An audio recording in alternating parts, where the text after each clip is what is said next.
Hey guys, today we're going to be talking about what your training should look like in the heat. Today we have a this is a run by an athlete, and he ran in some heat. It's at least 90 degrees, I believe. It got up to 95, 94 near the end, and right off the bat, this is his power scatter plot over the course of the workout, and you could see we have ourselves in like the level 1 recovery, level 2 kind of warm-up pace. You could see that this recovery and warm-up pace typically happens more towards the later stages of this one. The easy aerobic, again, you're seeing a lot towards the end. And this endurance level, you're seeing this at the very beginning, the middle section, and then kind of the extensive area where we're kind of pushing that TTE out. We're seeing that a lot at the beginning, and then it fades away. You're seeing some higher efforts, little power spikes here and there. But over the course, you can see that this definitely declined. So on the surface, you would think, okay, this person went too hard, obviously. But if you go into your endurance zone like we just did before, you could see they were in the exact right place that they were supposed to be. This was supposed to be an endurance run through and through. This is supposed to be pretty much an hour and a half, all at endurance pace, and well, take 2.5 hours at an endurance pace right here.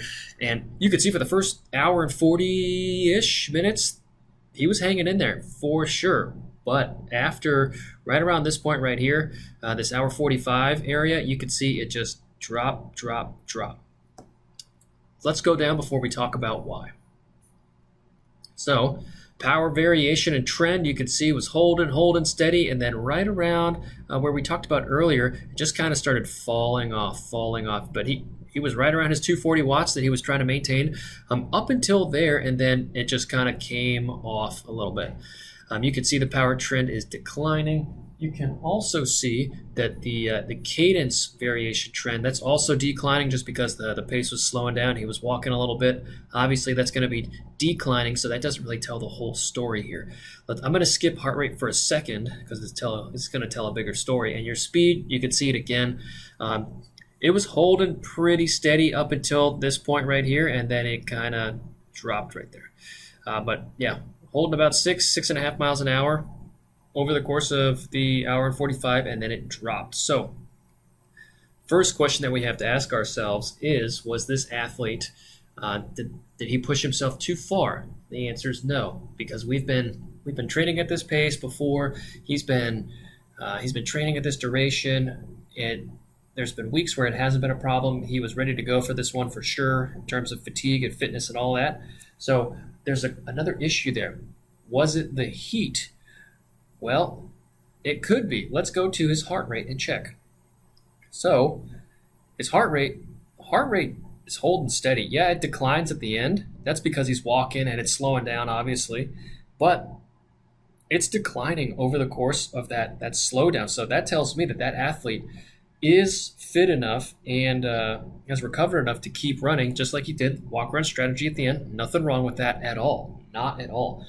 But at the beginning, up until that hour 45, hour 40 area, like his heart rate is holding pretty steady. So this is where the heat comes into play. And let's go back up here so I can explain it a little bit better. You can see that there is some time right around from 0 to an hour and 15 where he's too high of a zone. So he's pushing a little bit too much. And he spent about, 12 minutes over the course of that first hour 40. And you'll notice that after that point, there's no more time in this extensive threshold area. Obviously, we're not doing our super long runs up there unless you're training for that. And he pushed himself a little too hard at the beginning, kind of. But what you also have to think about is the weather.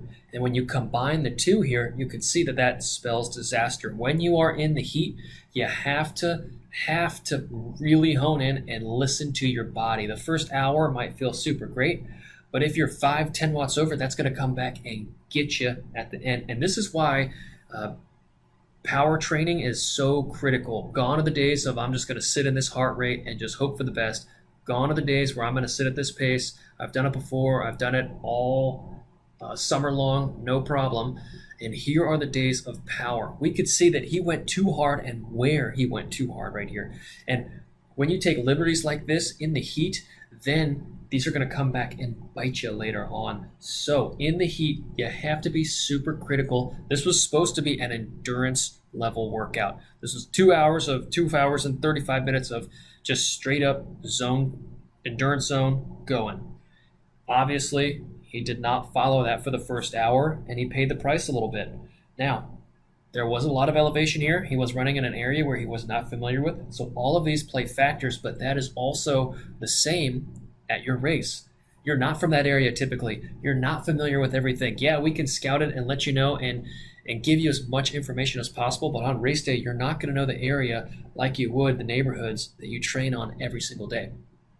So when you're out in the heat, when you're out racing, make sure you look at the course profile, the weather, and then when you're out there, make adjustments on the fly. So instead of these extensive threshold times, if he would have stayed exclusively endurance, he might have not gotten to the whole workout, but he might have gotten past this 2 hour mark. He might have been able to extend to the 2:15, and then things kind of decline up until the 2:30 area right there. So just keep that in mind when you're out in the heat.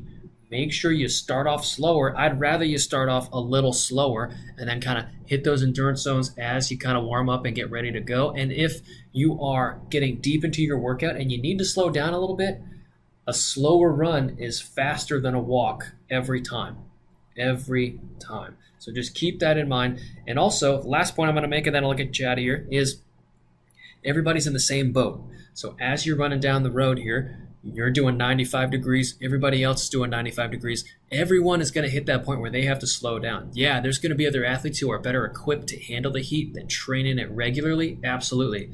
But if you're not one of those people, you can't become one on race day unless you've actively trained in it. So in my mind, this run, a little bit of a failure, but if we can spin it and learn from this run, then it becomes a success. So learn from your training and